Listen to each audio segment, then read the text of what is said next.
മറ്റൊരു പ്രശ്നം, ഈ അടുത്ത നാളുകളിൽ പുതിയ ESA കരട് വിജ്ഞാപനം വന്നിട്ടുണ്ട്. കേന്ദ്ര വനം പരിസ്ഥിതി മന്ത്രാലയമാണ് ജൂലൈ 27-ന് കേരളത്തിലെ മലയോര ജനവിഭാഗങ്ങളെ ആകെ ആശങ്കയിലാഴ്ത്തുന്ന പുതിയ കരട് വിജ്ഞാപനം ഇറക്കിയത്. ഇക്കാര്യത്തിൽ LDF സർക്കാർ നേരത്തെ സ്വീകരിച്ച സുവ്യക്തമായ നിലപാടുണ്ട്. ജനവാസ മേഖലകൾ, കൃഷിയിടങ്ങൾ അവയെ പൂർണ്ണമായി ഒഴിവാക്കിക്കൊണ്ട് KML രേഖകൾ സഹിതം സംസ്ഥാനം സമർപ്പിച്ച റിപ്പോർട്ടുണ്ട്. ആ റിപ്പോർട്ട് അംഗീകരിക്കാതെ കേന്ദ്ര സർക്കാർ പഴയ വിജ്ഞാപനം വീണ്ടും ഇറക്കിയിരിക്കുകയാണ്.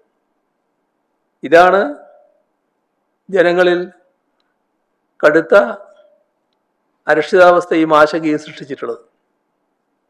കരട് വിജ്ഞാപനത്തിൽ സർക്കാരിൻ്റെ പ്രതികരണമൊന്നും വന്നതായി കണ്ടില്ല.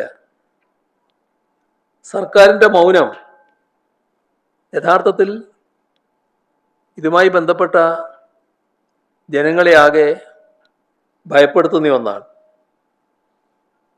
LDF സർക്കാർ സ്വീകരിച്ചൊരു നയമുണ്ട്.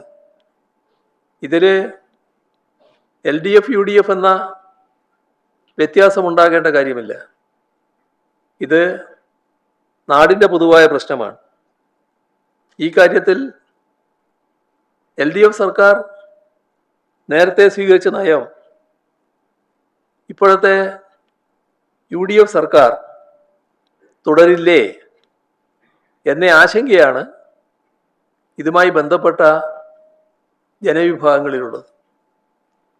ഇവിടെ ശ്രദ്ധിക്കേണ്ട കാര്യം, 2024 കരടിന് സമാനമായി 133 വില്ലേജുകളിലായി 9993.7 ചതുരശ്ര കിലോമീറ്റർ പ്രദേശം ഇപ്പോഴും ESA പരിധിയിൽ തന്നെ നിലനിൽക്കുകയാണ്.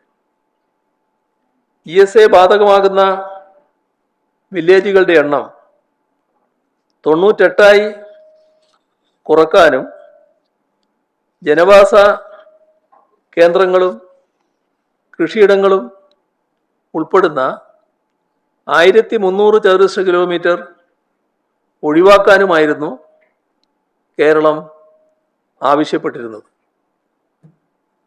ഒരു പഴയ സംഭവം ഇവിടെ ഓർക്കുന്നത് നല്ലതാണ്. അത് ഗാഡ്ഗിൽ കമ്മിറ്റി റിപ്പോർട്ട് വന്ന ഘട്ടം. ആ ഗാഡ്ഗിൽ കമ്മിറ്റി റിപ്പോർട്ട് വലിയ തോതിൽ ആശങ്ക കേരളത്തിലാകെ ഉയർത്തിയതാണ്. അന്ന് ഹരിത MLA-മാർ എന്ന പേരിൽ ഒരു കൂട്ടര് ഗാഡ്ഗിൽ കമ്മിറ്റി റിപ്പോർട്ടിന് അനുകൂലമായ നിലപാട് സ്വീകരിച്ചു. ആ നിലപാട് സ്വീകരിച്ചയാളാണ് ഇപ്പോൾ മുഖ്യമന്ത്രിയായിരിക്കുന്നത്. ESAയുടെ വ്യാപ്തി ഇനിയും കൂട്ടണം എന്നതായിരുന്നു അന്ന് ഹരിത MLA-മാരുടെ നിലപാട്.